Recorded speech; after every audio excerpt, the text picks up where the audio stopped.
Hello बच्चों, अब हम करेंगे question 11। In the given figure A B C D is a square, find the measures of angle C A D. यानी आपको एक डायग्राम के थ्रू आपको गिवन है, डायग्राम आपको गिवन है। क्या कह रहा है, ए बी सी डी आपका क्या है, स्क्वायर है। तो A B C and D, ये आपकी डायगोनल ए सी ड्रॉ की गई है। और जो स्क्वायर होते हैं सारे एंगल कितने डिग्री पे मीट करते हैं, 90 डिग्री पे मीट करते हैं। तो एंगल डी आपको 90 डिग्री गिवन है। तो बोला गया है आपको सी ई डी फाइंड करें, यानी सी ए डी, यानी ये वाला एंगल आपको फाइंड करने के लिए बोला गया है। यानी सी ए डी एंगल आपको फाइंड करना है। तो सबसे पहले इसमें लिखते हैं गिवन क्या है, आपको गिवन क्या है। यानी गिवन क्या है, ए बी सी डी आपका क्या है, स्क्वायर है। यानी A B C D is a square, यानी A B C D is a square. आपको फाइंड क्या करना है, टू फाइंड, क्वेश्चन में आपको फाइंड क्या करना है, एंगल सी ए डी। तो यहाँ पे लिखेंगे angle C A D, angle C A D को आपको फाइंड करना है। अब देखिए ए बी सी डी आपका क्या स्क्वायर है, स्क्वायर की सारी साइड्स क्या होती हैं, इक्वल होती हैं। तो स्क्वायर की सारी साइड्स क्या हो जाएंगी, इक्वल हो जाएंगी। तो ए डी साइड किसके इक्वल हो जाएगी, सी डी के।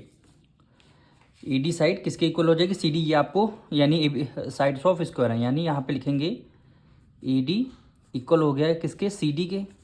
ये क्यों इक्वल होगा, ये आपके गिवन है, क्योंकि ए बी सी डी है क्या है, स्क्वायर है, क्योंकि स्क्वायर की सारी साइड्स इक्वल होती हैं। अच्छा, ए डी के सामने वाला एंगल कौन सा है, ये ए डी साइड है। ए डी साइड के सामने वाला एंगल देखिए कौन सा है, ये वाला एंगल।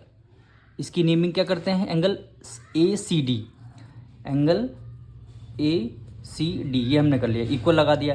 अब एंगल सी डी के सामने वाली साइड क्या है, सी डी के, ये सी डी साइड है। सी डी के सामने वाला एंगल कौन सा है, angle C A D.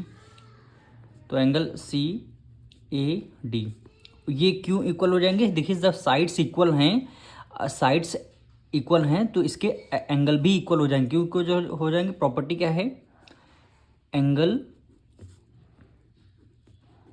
Opposite, angle opposite to equal side, equal side, यानी क्या है, angle opposite to equal side. यानी जब साइड्स इक्वल होती हैं तो अपोजिट एंगल भी आपस में इक्वल हो जाते हैं। तो वही हमने लिखा ए डी और सी डी, अगर साइड इक्वल है, ए डी के सामने वाला एंगल ए सी डी है और सी डी के सामने वाला एंगल क्या है, सी ए डी है। ये हमने प्रूव कर दिया, यानी दोनों ये वाला एंगल आपको इक्वल हमने प्रूव कर दिया। जब दोनों एंगल इक्वल होंगे, अगर ये हमारा एक्स डिग्री का एंगल होगा तो ये भी हमारा क्या होगा, एक्स डिग्री का एंगल होगा। क्यों होगा, क्योंकि हमने इक्वल दोनों एंगल को इक्वल प्रूव कर दिया हमने। अब इक्वल दोनों एंगल प्रूव कर दिया, अब हम ट्रायंगल लेंगे। अब हम ट्रायंगल कौन सा लेंगे, A C D. In triangle A C D में, ई सी डी में ट्रायंगल का सम कितना होता है, 180 डिग्री। तो सबसे पहले एंगल कौन सा, angle C A D, angle C A D equal हो जाएगा एंगल डी प्लस इक्वल हो जाएगा एंगल ये वाला एंगल, यानी ए सी डी, यानी angle A C D. Triangle का सम कितना होता है, 180 डिग्री। यहाँ पे लिखेंगे angle sum property, angle sum property. अब सी ई डी के सामने, सी ई डी हमारा एंगल क्या कर रहा है, सी ई डी एंगल एक्स है, तो हमने एक्स कर दिया। प्लस डी एंगल हमारा ये देखिए 90 डिग्री है। 90 डिग्री क्यों, क्योंकि स्क्वायर के सारे एंगल कितने 90 डिग्री पे मीट करते हैं। तो एंगल डी हमारा 90 हो गया। Plus angle A C D, angle A C D X है, ए सी डी को हमने एक्स माना है, तो एंगल एक्स हो गया इक्वल टू 180 डिग्री।